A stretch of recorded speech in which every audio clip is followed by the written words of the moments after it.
Good morning, everyone. It's Christmas Eve. If you are in the throes of coming out about something today, sexuality, relationships, whatever it is, you've come to the right place because we're here to talk about what's in your way, how to get around it, and how you can be more mindful during the process. We're going to give you the tools you need to come out. It can be especially challenging on Christmas Eve, especially when you're around family and you're not quite sure what to say, what to do, or how to handle it. So we're going to work through that. Thanks for being here. My name is Seth. I run Comingouttarot.com. You can always find out more about me over there. While we're here, we're going to get these cards. While we're here, we're going to get these cards in the right order. If you haven't subscribed already, do subscribe up there so we can keep track of each other, and hit that thumbs up if this reading is helpful for you, because not only does it let me know that the content's useful, but it also gets it in front of other people so they can take advantage of it as well. And as always, do share out with your friends so they can benefit from the message, in case you know, especially if you think they could benefit from the message today on a special day. All the noise that you might be hearing around me is ferrets running around as usual.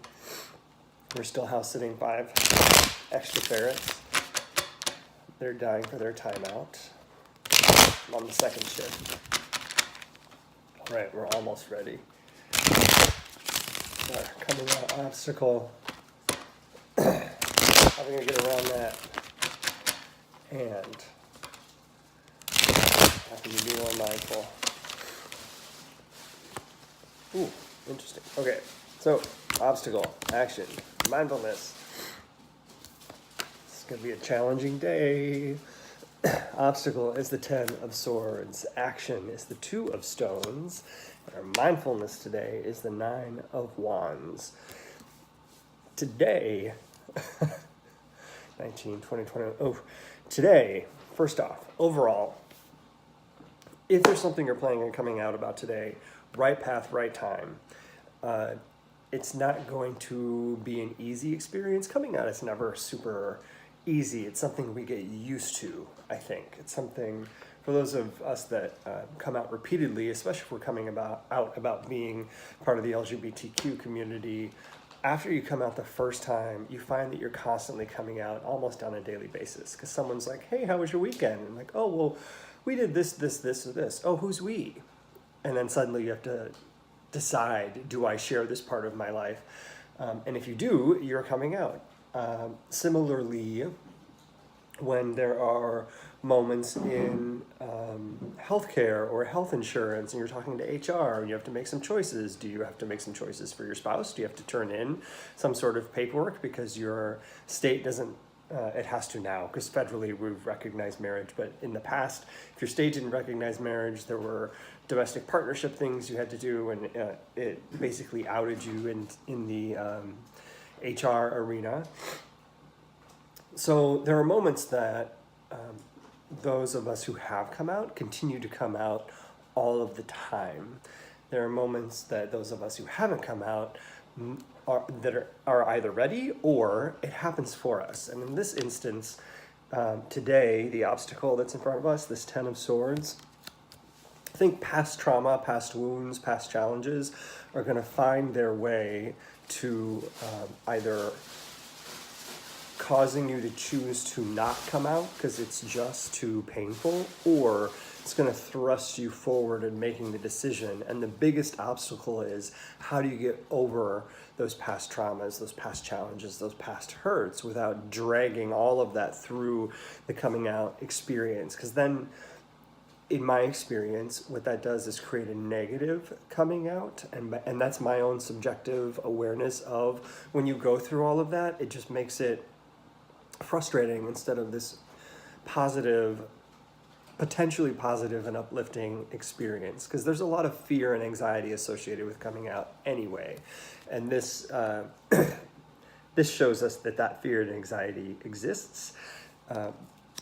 My concern is that whatever it is that you feel like you need to come out about today, part of the obstacle is that somebody else might beat you to it instead of you being able to say it first, and that can be its own type of challenge. So how do you get around that? Two of Stones. If you know who the person is who might out you before you can out yourself, have a conversation with them. Find out how you can work together to balance sending out this coming out message to whomever it is that needs to hear the message today. Other things, if there isn't another person who's there and doing it, and we're just dealing with past trauma, past hurt that is potentially hindering you from moving forward with coming out because it's just too much, it's just too painful, then finding some quiet time for yourself, stepping back, having some, I don't want to say this, like meditation time might help.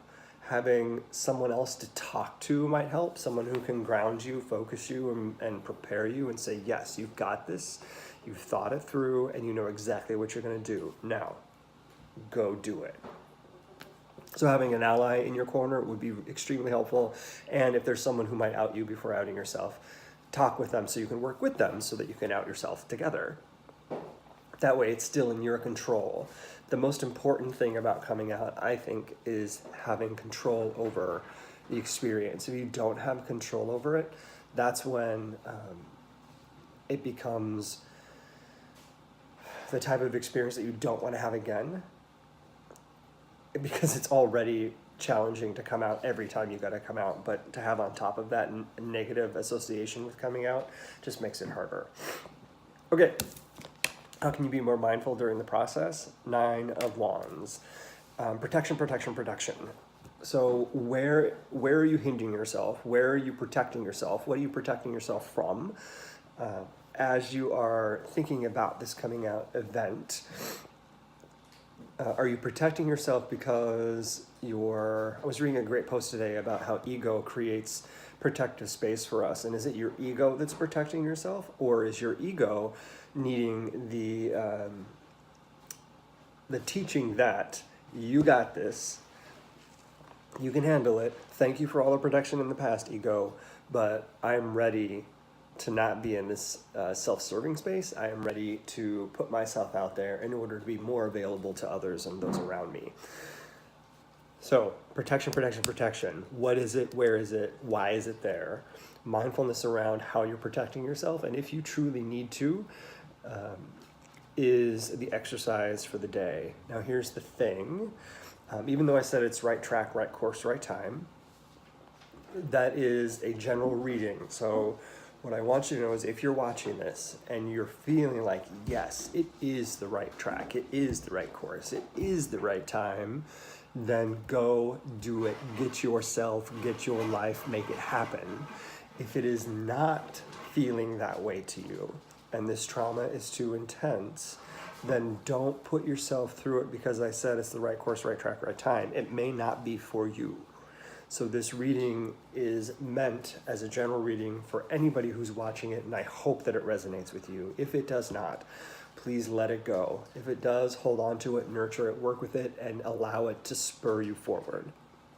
All right, everybody, I hope you have an amazing Christmas Eve. I hope it's safe. I will be on Periscope at different times between today and tomorrow, just holding some safe space for people, because I know it's not always the best place, best time of year. So if you're not following me already on Twitter, make sure you follow me at Comingouttarot so we can keep track of each other over there. But you'll also get a notification when I'm on live, holding some safe space in case you need someone to be there, to talk to have some conversation with. I may also try and do it on here. I haven't tried it. I don't know if I want to do a simul broadcast or not, but subscribe just in case. And I hope to see you again. Everybody have a great Christmas Eve, and I'll check you out later.